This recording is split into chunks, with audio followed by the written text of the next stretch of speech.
In a quiet countryside village where life moves at its own slow rhythm, there lives a man who, at first glance, seems as ordinary as they come. Rick Gladiator, a middle-aged uncle with a gentle smile and a humble presence, spends his days tending to the land, sharing drinks with neighbors, and enjoying the peaceful routine the world has offered him. But beneath that laid-back exterior lies a talent so sharp and polished that nobody around him could ever imagine it, the kind of talent that belongs not to a simple villager, but to a true master of the blade. His life flows without urgency, without ambition, almost as if he's quietly waiting for something to change. And that change arrives the moment a strange disturbance ripples through the forest surrounding his home. One morning, while on a casual stroll, Rick hears the desperate cries of a young girl echoing between the trees. Without hesitation, he rushes toward the sound, moving with a speed and precision that contradict the calm image he carries every day. There, he finds a girl surrounded by violent monsters, cornered and trembling, her fate moments away from being sealed. Rick doesn't panic. Instead, he steps forward with the serenity of someone who has faced countless dangers before. With movements sharp as wind and fluid as water, he dispatches every creature in an instant, leaving the girl stunned, not just by her rescue, but by the overwhelming strength of the man who saved her. Once safe, she introduces herself as Nina, a noble's daughter traveling with an escort who became separated during the attack. As she explains what happened, her wide eyes stay fixed on Rick, filled with awe at how effortlessly he fought. She begins to suspect there's far more to this quiet uncle than meets the eye. Rick, trying to brush off her compliments, simply offers to accompany her back to the road, but fate has already taken hold. On their way out of the forest, another threat emerges, a monstrous beast far stronger than the creatures before. Even Nina senses the danger, but Rick reacts with the same calm certainty, stepping forward as if everything is under control.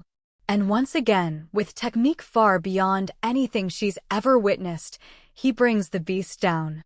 It's in that moment Nina realizes something undeniable: Rick isn't just strong. He's on a level that surpasses even the elite knights she's known.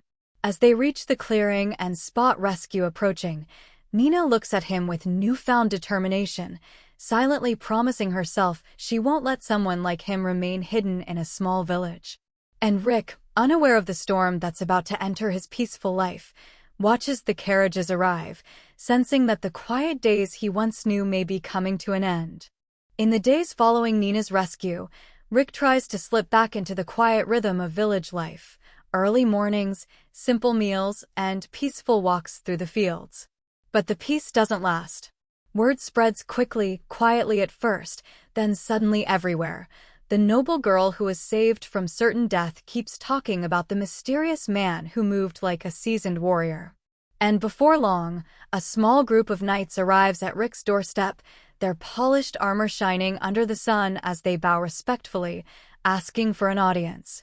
Rick, ever humble, steps outside to hear them out. The knights explain that Nina's father, a powerful lord, wishes to meet him in person to properly thank the man who saved his daughter's life. Rick tries to refuse politely, insisting he's just an ordinary villager, but the knights shake their heads. Her father insists. And Nina, standing proudly among them, watches Rick with a confidence that makes refusal impossible. With a reluctant sigh, Rick agrees to accompany them.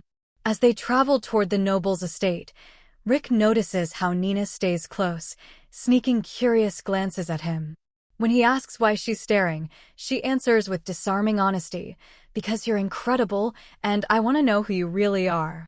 Rick laughs awkwardly, brushing off her praise, but deep inside, there's a softness to hearing someone acknowledge a side of himself he has long kept hidden. The carriage brings them to a grand mansion surrounded by sprawling gardens.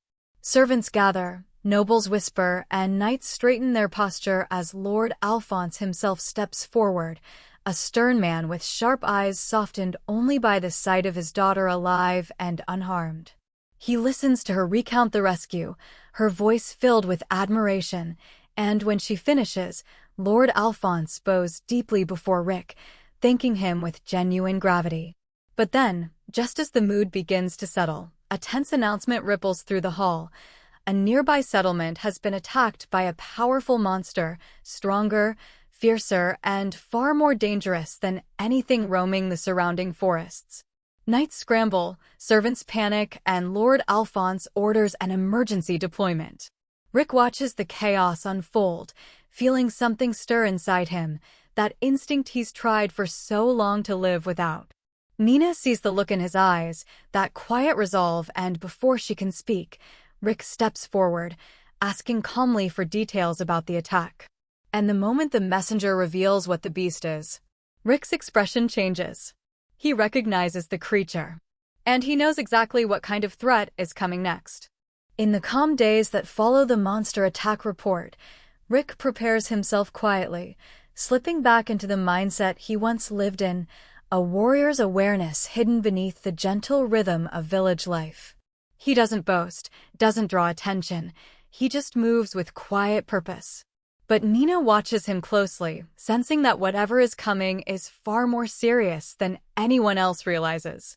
When Rick finally sets out toward the attacked settlement, she insists on coming along. He tries to refuse, but Nina's determination is firm, and in the end, he allows her to travel with him under the promise that she will stay behind him at all times.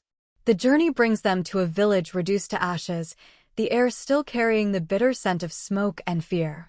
Shattered carts, broken fences, and deep, claw-like trenches mark the ground, clear signs of a beast with terrifying strength. The remaining villagers speak in trembling voices, describing a massive creature with armored scales and unnatural speed. Rick listens carefully, his expression calm, but his eyes sharpening with every detail. He recognizes the pattern. This isn't a random attack. It's a creature acting with intention, moving in a direction, hunting something. As they investigate further, Rick kneels to inspect the tracks, noticing how the footprints sink deep into the earth, how the claw marks curve unnaturally. Nina leans in quietly, asking what he sees, and Rick answers with a low voice.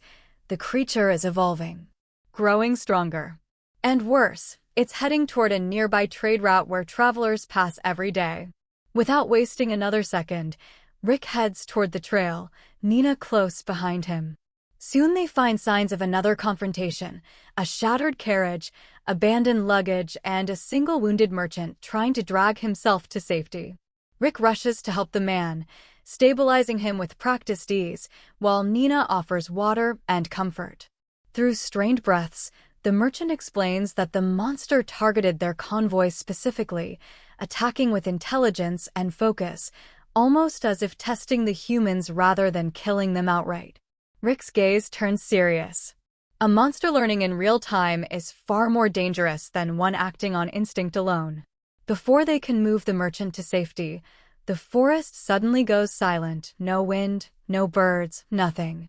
Rick steps forward, placing an arm in front of Nina to keep her still.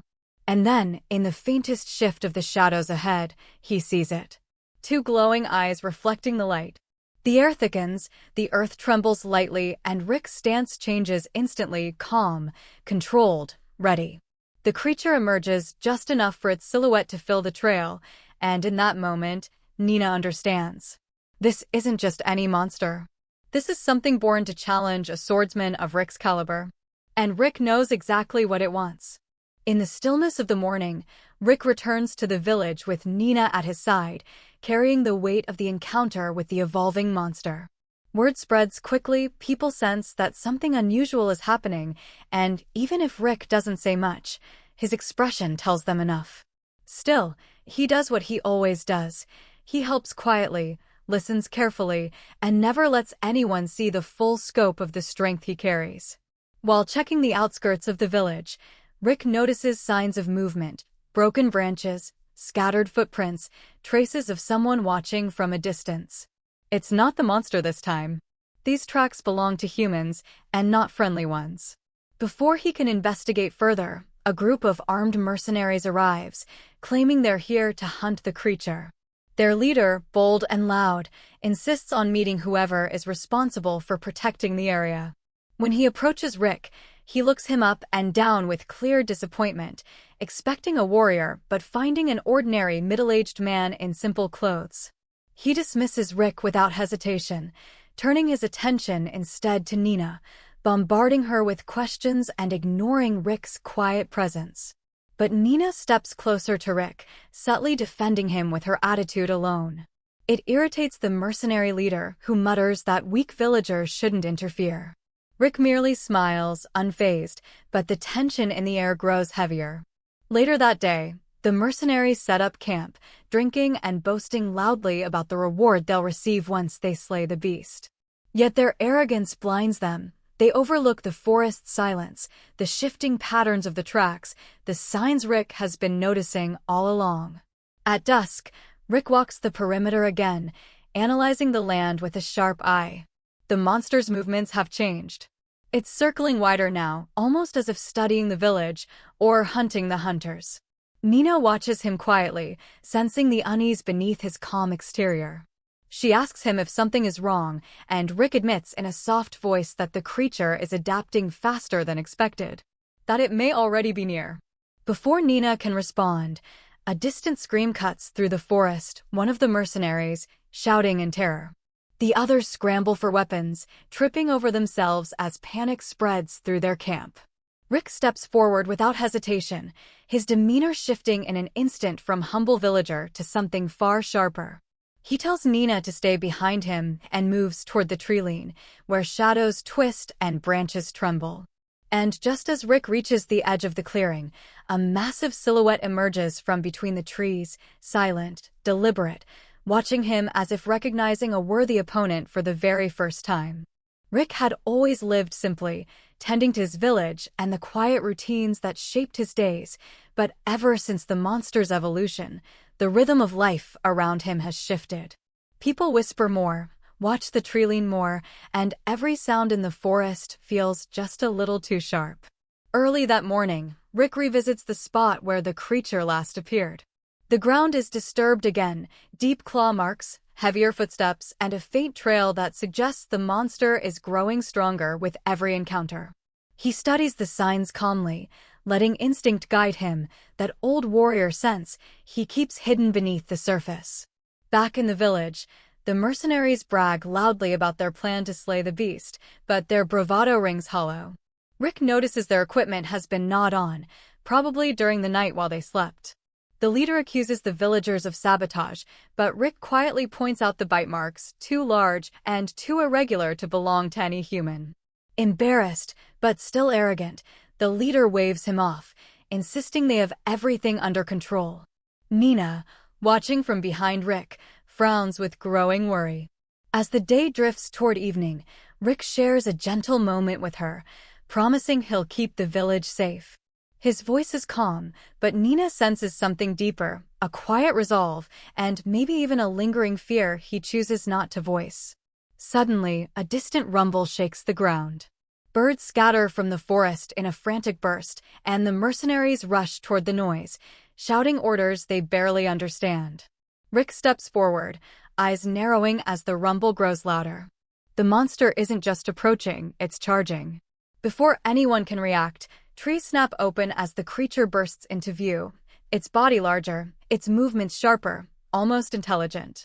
The mercenaries panic instantly, scrambling to retreat as their formation collapses. Rick moves with a calmness that contrasts the chaos around him, placing himself between the creature and the villagers. Nina calls out his name, but Rick doesn't turn back. The creature locks eyes with him, recognizing the same presence it sensed in the forest. And in that frozen moment, as the ground trembles beneath its weight, Rick exhales slowly, stepping forward to meet it. Rick has always tried to live quietly, blending into the rhythm of his village like any other middle-aged man, but after facing the evolving monster, something in the air has changed. People look at him with a mix of gratitude and curiosity, sensing that the man they thought they knew might be far more capable than he lets on. Early the next morning, the village gathers to assess the damage, and while the mercenaries brag about having helped, Rick slips away to check the forest once more.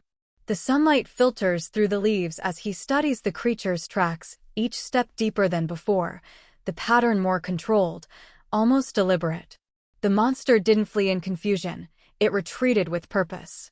Rick lets out a slow breath, feeling that old instinct tug at him again, the one he thought he'd buried long ago.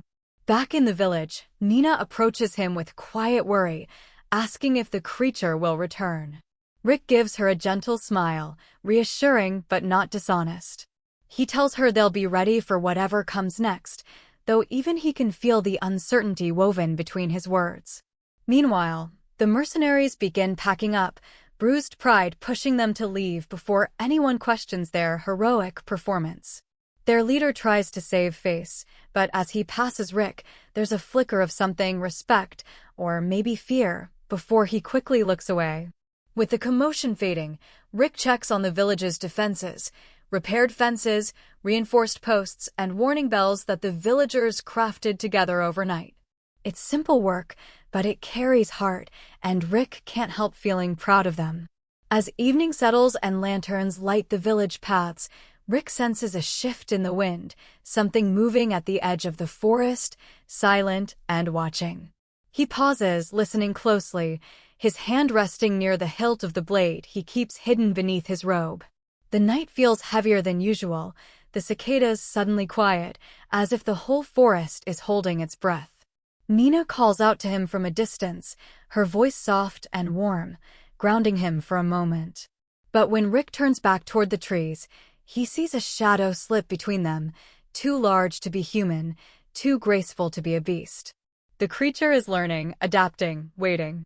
And as Rick steps forward, the boundary between peaceful villager and awakened swordsman grows thinner with every heartbeat. Rick wakes to a quiet morning that feels almost too peaceful, the kind of calm that settles over a village right before the world decides to stir again. The villagers are slowly returning to their routines, but their eyes drift toward the forest more often now, carrying a mix of trust in Rick and fear of what might still be lurking out there. Rick, meanwhile, takes time to check the perimeter, following the faint traces left by the creature he fought, marks that show intelligence, adaptation, and a disturbing sense of intention. As he studies the tracks, he realizes the creature isn't just wandering, it's testing boundaries, learning the village's rhythm, almost as if it's preparing for something. Back among the villagers, Nina approaches with a warm smile and a basket of food, insisting Rick needs proper meals if he's going to keep protecting everyone. He accepts with a soft, grateful laugh, though her concern lingers with him more deeply than she probably realizes. Their brief moment is interrupted when travelers arrive, an injured merchant and his guards, shaken and dust-covered, claiming they were attacked on the road by a beast that moved faster than anything they'd ever seen. Their description hits Rick like a cold wind. It matches the creature's size and behavior perfectly, meaning it's no longer acting in isolation, it's expanding its territory. While the village scrambles to offer the traveler shelter, Rick listens carefully, piecing together the creature's movements. The merchant mentions glowing eyes in the dark, a low hum that made their horses panic, and a sense of being hunted rather than surprised. Rick's expression shifts, not out of fear, but calculation. This creature is evolving too quickly.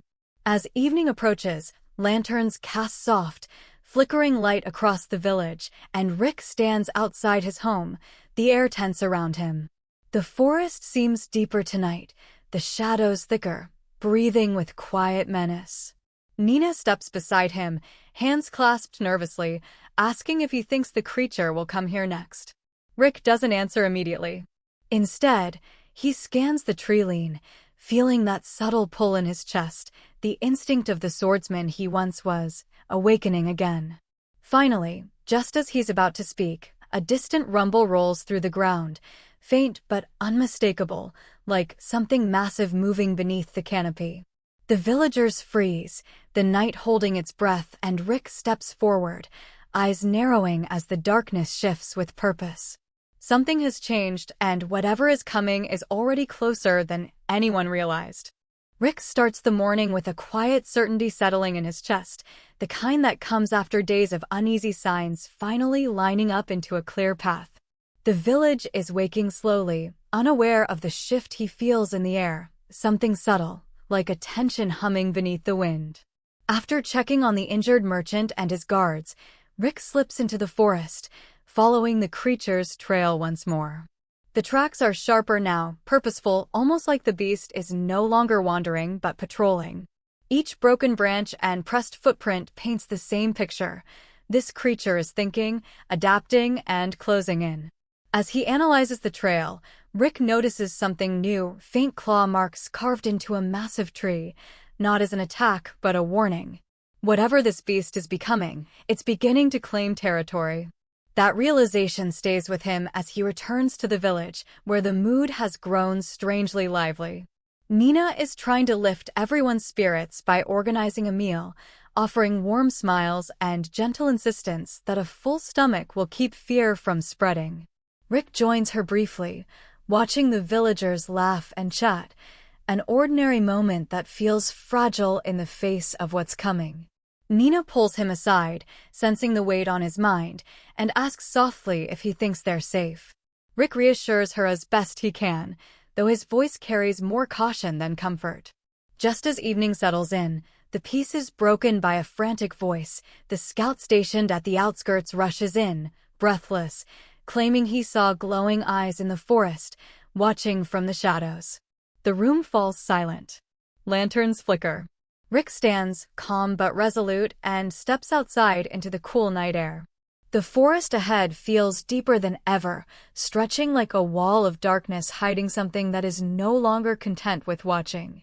He tightens his grip on the hilt at his side, sensing the creature's presence not far beyond the trees. And then, as the wind shifts, a low roar rolls through the distance, too close, too deliberate, turning the quiet night into a warning that the time for observing is over. ChatGPT Daijo. Rick wakes before dawn, sensing that the village has shifted in mood overnight. People move quietly, glancing toward the forest with a worry they try to hide. The creature's presence has become impossible to ignore, and Rick can feel the tension settling over everyone like a thin layer of frost.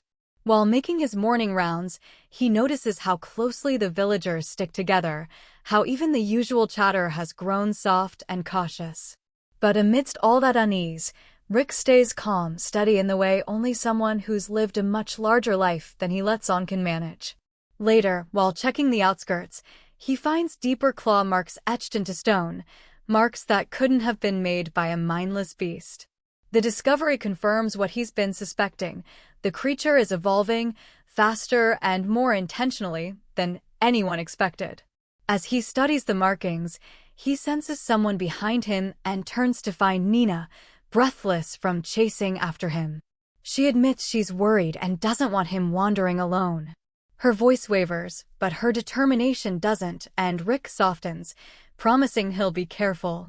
There's a warmth between them, quiet but unmistakable, like two people slowly drawing closer without realizing how much they've come to rely on one another. Back in the village, the chief gathers everyone to discuss what they should do.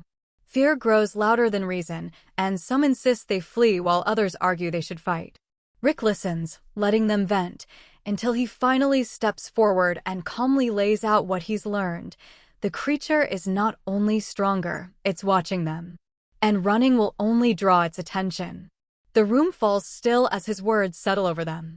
Nina watches him with a mixture of trust and worry, seeing that he's holding far more knowledge than he reveals. That night, the patrol on the northern edge doesn't return on time. Rick feels the shift instantly, the forest becoming unnaturally quiet, like it's holding its breath. He heads toward the boundary, the air thick with a strange pressure, and finds signs of a struggle, broken branches, scattered equipment, and a trail leading deeper into the woods. A faint glow pulses between the trees, moving slowly, deliberately, as if inviting him in.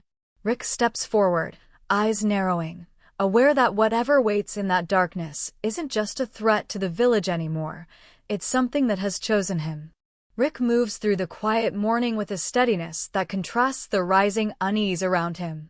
The search for the missing patrol hasn't stopped weighing on his mind, and the signs he found in the forest, those deliberate claw marks, the shifting presence, linger like a shadow he can't shake. Even so, when he returns to the village, He offers the same warm calmness he always does, gently reassuring those who ask if things will be all right. They trust him without fully understanding why, sensing something grounded and dependable beneath his easy smile. As the day unfolds, Rick begins investigating the northern woods again, this time joined by Nina, who stubbornly refuses to leave him alone. The forest feels different now, heavier, almost aware of their presence. They discover tracks that change direction abruptly, as if the creature had been moving in arcs rather than straight lines. Rick crouches down, tracing the prints with his fingertips, and quietly explains that this isn't the behavior of a beast acting on instinct. It's circling them, testing them, learning. Nina shivers at the realization, but Rick's voice stays low and steady, grounding her. On their way back, they encounter the chief and several villagers preparing makeshift defenses. Spears, nets, traps, all built quickly, fueled by fear more than strategy. Rick suggests improvements with gentle clarity, guiding them without taking control outright. It's a balance he's grown used to, helping just enough while maintaining the quiet, unassuming life he prefers. Still, the others can't help noticing the way he moves, the ease with which he handles a weapon, the sharpness in his gaze whenever danger is near. As night settles, a soft vibration hums through the air, almost like a distant heartbeat echoing from deep within the forest. Rick stops mid-step, every sense locked onto that pulse. Nina notices the change in his expression as the sound grows stronger, resonating through the ground beneath their feet. Then, from the tree-line, a faint glow flickers, slow, steady, deliberate. Not an attack, but a signal. A summons. Rick's breath tightens for just a moment before he starts walking toward it, the darkness parting in thin strands of light as something waits just beyond the reach of the village lanterns. Rick has always carried himself with a quiet steadiness, the kind that makes people trust him before they even understand why. But this time, as he returns to the village after following that strange light in the forest, there's a sharper focus in his eyes. He's seen the creature at last, not clearly, not enough to understand what it is, but enough to know it isn't wandering aimlessly. It's watching, studying, and now it's getting closer. Even so, Rick breaks the tension with his warm, almost casual way of speaking as he explains what he found to the chief and the others, easing their fear without ever dismissing the danger. The villagers gather around him, hanging onto each word, sensing that the man they thought was just a wandering uncle might know far more than he lets on. Later in the day, Rick and Nina travel to the forest's edge to inspect a series of clawed trees that weren't there the day before. The marks form an unsettling pattern, almost deliberate, spaced with a rhythm that suggests intelligence rather than instinct. Nina's unease grows with every step, but Rick keeps his voice calm and gentle, guiding her attention to the ground, the broken branches, the faint impressions left behind. Each detail tells him the same thing. The creature isn't just lurking, it's trying to communicate, or perhaps to lure something out. They follow the trail deeper, where the forest grows unnaturally silent, as if holding its breath. On their way back, they cross paths with a group of hunters who had taken it upon themselves to track the beast. Fear has pushed them to recklessness, and Rick immediately notices how unprepared they are, shaking hands, poorly tied equipment, and not a single plan beyond find it. With that same warm firmness he always carries, he gently talks them down, explaining their mistakes without a hint of judgment. They listen, embarrassed but grateful, slowly realizing that Rick sees things they can't, reads the forest in a way no normal person should be able to. That night, while the village prepares extra guards and strengthens their defenses, Rick steps outside alone, drawn again by a faint pulse drifting from the trees. It's stronger this time, clearer, almost resonant. A low vibration rolls through the air, not threatening but inviting, as if something is calling him specifically. He stands still, letting the feeling pass through him, and in the silence that follows, a soft glow appears between the branches, brighter than before, steady and waiting, like an eye opening in the dark. Rick has always carried an unshakable calm with him, the kind that reassures everyone around even when the situation shifts into something uncertain. And now, as the final threads of this chapter settle over the village, that calm feels more important than ever. The strange presence in the forest has grown bolder, its movements more deliberate, and Rick senses that whatever has been hiding in the shadows is finally ready to reveal itself. Still, he keeps his tone gentle as he speaks with the villagers, reassuring them while quietly observing every detail: footprints, sounds in the distance, the way the animals behave. Everything points in the same direction. The forest is no longer just watching, it's preparing. With Nina at his side, Rick heads toward the outskirts, following a faint trail that only he seems able to notice. The air feels different, charged, almost alive, and Nina can't help but cling a little closer as they walk beneath the thick canopy. Rick slows, kneels, and brushes his fingers over a fresh mark carved into the dirt.